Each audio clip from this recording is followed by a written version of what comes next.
ટોળકી ઝડપાઈ. ઝોન 2 એલસીબીની સફળ કાર્યવાહી.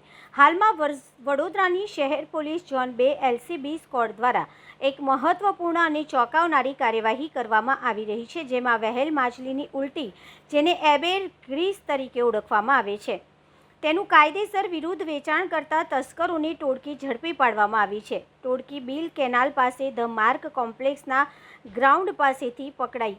એબેર ગ્રીસ એ સમુદ્રી વહેલના પાચન તંત્રમાંથી ઉત્પન્ન થતું દુર્લભ અને કિંમતી પદાર્થ છે, જે મોટાભાગે વિદેશી પરફ્યુમ ઉદ્યોગમાં ઉપયોગમાં લેવાય છે, જેની કિંમત લાખો રૂપિયા પ્રતિ કિલો સુધી પહોંચી શકે છે. ભારતમાં એબેર ગ્રીસનું રાખવું, ખરીદવું કે વેચવું બંને ગેરકાયદેસર છે.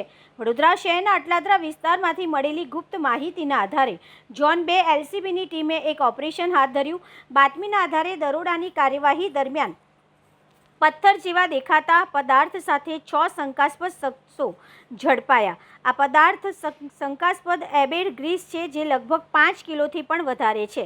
આરોપીઓ સુરેન્દ્રસિંહ ચાવડા, ગૌતમ વસાવા, દીપક રબારી, સુરજસિંહ કાંબોજ, રાજુ ઉર્ફે સંજય ભરવાડ, સિદ્ધાર્થ ઉર્ફે સન્ની તડવીની અટકાયત કરવામાં આવી અને આગળની તપાસ હાથ ધરવામાં આવી છે.